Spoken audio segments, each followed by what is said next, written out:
تق تق تیجی شروع می شود. آماده باشید. با کشونه‌های شما وارد می شویم. و این نوبت بعد چند مدت مدید با درخواستی کل هواداران برنامه تق تق تیجی باز بانو نگینه رو دعوت کردیم. خوش آمدید نگینه بانو. دوران جون خوش آمدید. دوست و رفیق و هم نشین و هم صحبت و هم مرام و هم فکری ما دوران باز هم در این برنامه همراه ما است. خاطر رسان میکنم که برنامه در یک جایی با مرکز مبل خانه من تهیه می شود. خانه من این زیبایی خانه‌دانی شما سراغ ما شهر دوشنبه کوچه پولادی 43 بیاید جهاز بهترین رو برای خانه‌دانی خود خریداری کنید.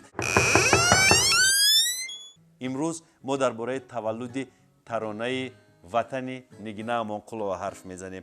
وطن تو جسم و جان من، زمین من، زمان من. ترانه خیلی زیبا است که در هوای ترانه های والس انشا شده است. بیا درباره اول ریتم و همین خاراکتری آهنگ حرف میزنیم نگینه بانو. بله اینم سرودی وطن پیشنهادی اکای دوران. من قبول کردم به زودی چون سرودهای وطنی بسیار دوست می‌دارم. سرودهای وطنی برای کنسرت‌های دولتی زیادتر می‌خواندیم، برای عموماً برای چرابین‌های دولتی. بله سرودی وطن رو اول پیشنهاد کردم به کارگردان و اونایی که تهیه‌گری کنسرت‌های حکومتی هستند. اول قبولش نکردن. درستی گپ و قبولش نکردن، گفتن وطن خیلی والس نمی شود، وطن خیلی سبک نیست، والس نمی شود. لیکن که وقتی که به نوار گرفتیم، اینم در شبکه اولی تاجیکستان به نوار گرفتیم، این سرود به همچنان مشهور شد که بله همچنان صدا داد که دیگر در همه چرابین‌های دولتی فقط همین سرود بود. در استادیون ها، در دیگر کنسرت هایی که در اینجا میگذشت از همه جا صدا میداد. چون وطن رو اینقدر نازک، وطن رو اینقدر زیبا میگفتن که هیچ کس پیشنهاد نکرده بود. یعنی یک قلاب شکنی هم بود نمیدونی؟ بله بله. چون ریتمش ملایم است، چون ریتمش والس است. عادتا ریتم های مثلا مارش و این چیزها رو در وطن استفاده می‌بودن. این گونه وطن نبود. بازم شعرش بسیار شعری بدیل، بازم از پای جستجوی زیاد نزدیک است. بله عبدالرحمن افغانی. بیاید درباره شاعرش حرف بزنید. شاعرش اصلا ما نمیشناسیم. اینو من از یک کتاب دریافتم شعر. عبدالرحمن افغانی. عبدالرحمن افغانی از افغانستان؟ شاید افغانی هم قشلاقی افغانی ها هستند در هم دوشنبه. در سمت حصار. در سمت حصار بله. افغان ها هست یک غزل‌های در اون کتاب بودن که وابسته به حصار بودن. فهمو.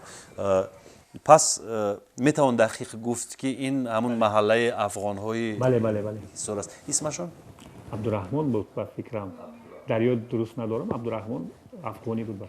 اینا در حال گرفتم در یک مدت کوتاه آهنگ بستیم پیشنهاد. چرا مثلا موسیقی ارکستری مارش نکردید و والس کردید؟ شاید نمیدونم چی مرا وادار کرد. من همین شعر رو دیدم و همین آهنگ به ذهن من اومد. این کدام سال بود نگینه بانو؟ این هم تقریبا 2013 است. 2013. کاری تنظیم و بندوبستش رو که انجام داد؟ کاری تنظیمش رو باز فرهاد زیکیرف کردگی است. آواز رو در استودیو الیشیر ثبت کردیم. باز یک لحظه عجایب دارد. من اول سرود رو میگرفتم، یک عادت دارم که همه وقت در اتومبیل سرود رو اول میمونم گوش میکنم از زمین از سر میگذرونم، از دل میگذرونم، بعد ثبت میکنم. بازار رفتم، بازاری سخاوت رفتم، همین لبی رحموشین رو موندم، گفتم روم یک دو چی در کار بود گیرم. بعد همین سرود رو مونده گوش کرده آمدم. با صدای خودتون؟ بله. نه با صدای بله با صدای درون برای مشق کردن آمدم ایستادم اونجا. پسرچه ها دویده میبیند برای ماشین شویی. یک پسرچه دوید آمد برای ماشین گفت اپا ماشینت شویم. من گفتم مایلش بیا شوی. لیکن کلیت گفتم من تو باور میکنم کلیت میتیم. کلیت دادم وای مگنیتوفونم موند است همین ماشین ششت و من کارم بود کردم. اومدم که گفت اپا همین دیسکت نمیفروشی؟ گفتم چرا؟ میگه بسیار این حافظ کیه؟ این حافظ عجایب آواز داشته. من در همین دیسک تفروش گفتم نه این حال تیار نیست. حالا که تیار شد من تو میتونم همین دیسک. بعد مایلش گفت بعد همه خیلی یک قصه چه عجایب دارد این سرود. بله. صدای خود دوران هم بسیار صدای عجایب است. با درجه همون ثبت تلویزیونی با وجود اومدن که مؤلفی آهنگ رو حتی دوران اسدالله هم نوشته.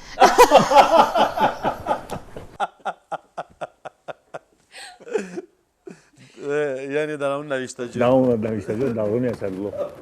من گفتم فامیله من اسدالله بود. ای عقل فرق نداره. با عرض همه شما میرسونیم که دورانی اسدالله نبود، دورانی رحمتزاد و همون نورسیه که در اتومبیل نگینا بانو این صدا رو شنید و گفت که اپای نگینا این دیسک رو به من دهید، به من فروشید. صاحب این صدا امروز در همین جا است و من از دوران خواهش میکنم که به همون بچه که ماشین میشوست درود بگوید.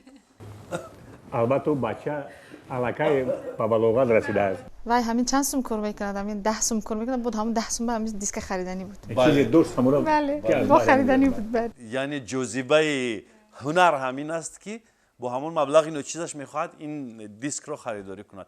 ولی من فکر میکنم که اگر این نورس به جای رسیده باشد و امروز شاید دانشجو باشد، شاید اویله دار شده است، اگر بیاید من باوری دارم که من دوران نگینا یک دیسک نه 10 دیسک تحفه میکنیم برای چنین مخلصانی که صمیمی هستند. باید یک چیز رو قید کرد که واقعا همون پسر بچه در همون دور علاقه بهای آهنگ داد. بله بالاترین بها، زیباترین بها و پرارزشترین بها این بهای همون نورسی هست که ماشین میشست و این ترانه رو گوش میکرد و اکنون برای همون نورسی که ماشین میشست و هم برای همه شما عزیزان دل این ترانه رو نگینا بانو با صدای دلانگیز و زیبایش همراه دوران میسرایند.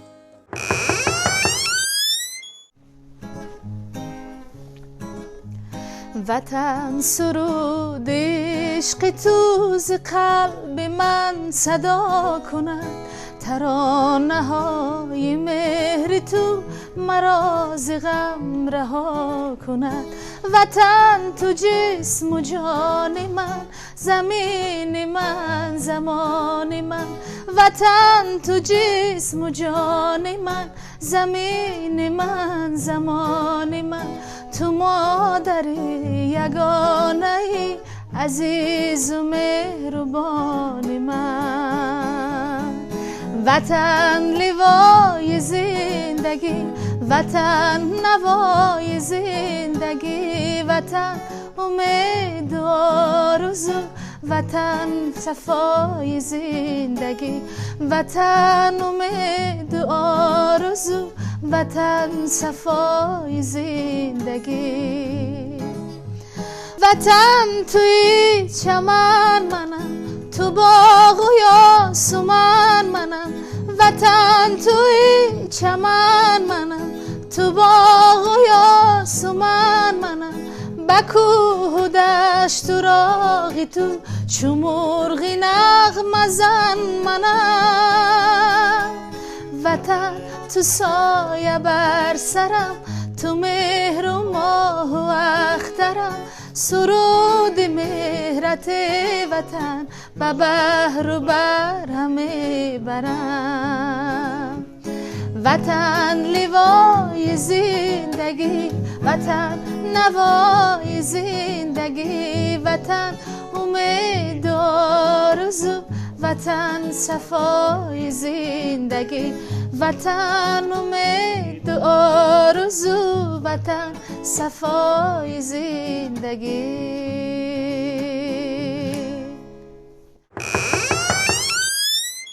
بهترین ترانه، بهترین صدا، بهترین آهنگ، بهترین تنظیم، بهترین کارکرد و بهترین برنامه. دوستان عزیز، همینجا برنامه تق تق تیجی به انجام میرسد. باز بعد هفته تق تق تق زده به خاندان شما وارد میشویم و تاریخ دیگر ترانه ها را برایتون قصه میکنیم. اینجا باشد من از نام خود و از نام تک تک شماها عزیزانی دل من دوستانی خوبم با نگینا ایساری سپاس میکنم. تشکر نگینا بانو. تشکر دوران جان. تا برنامه‌های مین بعد با شما خیر و خوش میکنیم. خیر سعادتمند باشید.